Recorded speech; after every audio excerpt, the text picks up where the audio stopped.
Hello and welcome to week 1 of the training plan. First of all, as you can see, I have the Olympic distance advanced training plan here in front of me. But the first 3 weeks of the advanced training plans for all the distances, sprint, Olympic, half distance and full distance, are actually identical. So this video applies whichever one of those plans you are using. So this one will be posted for the full distance Ironman plan, for the full distance advanced plan, as well as the sprint distance advanced plan and everything in between, just to clarify that. I'm Coach Michael from Scientific Triathlon, and I'm the author of this plan. And in this first weekly video, we will go through week 1 of the training plan. I hope that you have already watched the training plan overview or introductory video that you can find here, linked from the note, and read all the introductory information. And also, as you have probably seen, there is written information as well here in the week 1 information note from which you have found this video. Take as a habit to always check the next week of each plan, perhaps on a Friday or even just a Sunday before the plan starts. But that includes checking the notes and checking the video, and so that you know what you're getting into, and you can plan your training and even things like your mindset and what you need to really be pumped up for to be ready to perform in those bigger workouts when they come. The week here that we have, the week 1 of the training plan, is 9 hours 20 minutes nominally, as you can see.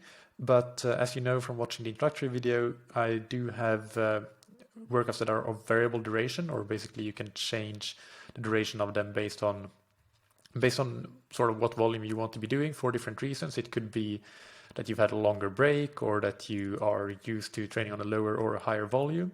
Basically, this gives a bit more flexibility to the plans so that you can use the plans to more effectively make them work as best as they possibly can for you, because no static plan is going to be exactly perfect for everybody, but this gives you some guidelines for how to adjust the plan accordingly.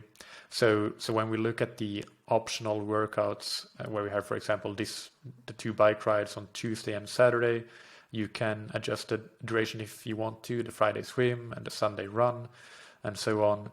That means that basically this week is anywhere from 8 hours 30 minutes to 10 hours 30 minutes in duration.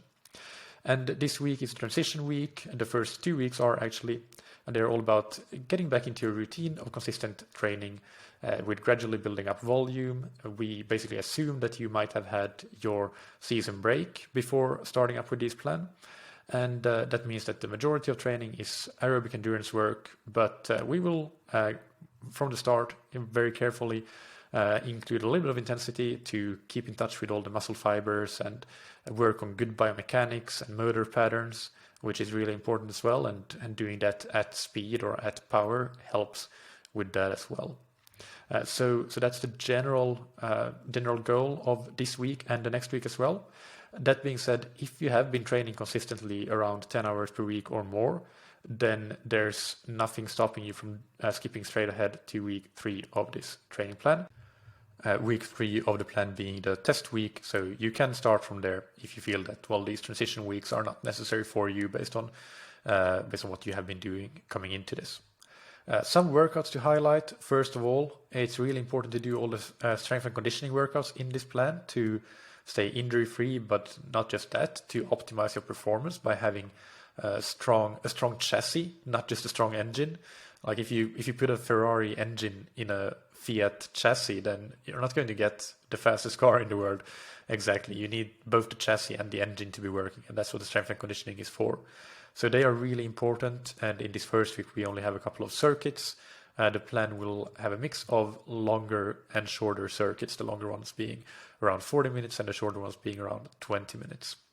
Then on the run, I want to highlight strides and hill sprints are things you will be repeating throughout the plan.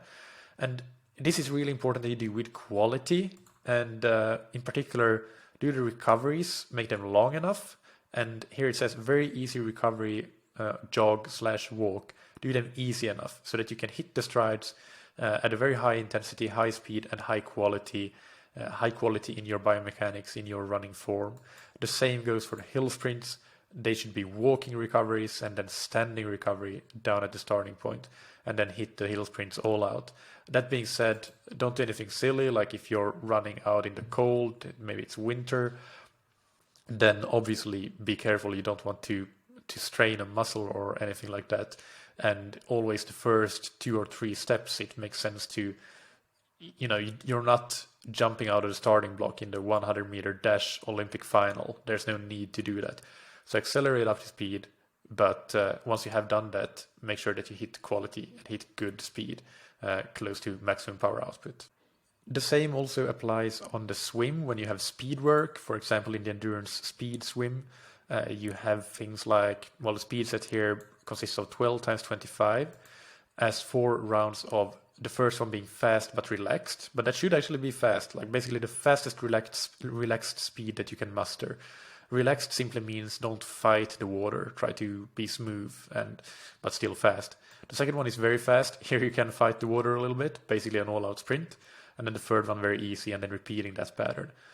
So these are just 25-meter sprints, and you might think that they don't relate to triathlon, where we're swimming anywhere from 750 to 3,800 meters in the open water, but they do. In particular, the biomechanical aspects are super important, and the muscle fiber recruitment aspect as well. So do all of that with very high quality. And another thing I want to highlight is the swim with added distance. So each week we'll have a swim with some optional added swimming. And in this case, it's the Friday swim, which can be 3,000 meters if you do the standard set, but it can be 3,700 if you do the added set. So here we just explained that if you want to do that, then replace the 300 with fins at the end with the following set, which is a set of 4 times 250, building by 50. Basically giving you extra volume and a little bit of extra time at moderate and fast paces or intensities. Then on the bike we have threshold intervals, and these are just very short, 1 minute long with 3-minute recovery. So this is this is not about you going out and hitting anything hard. Stay at threshold, that's totally fine. And your threshold is probably lower than it was if you have had a season break.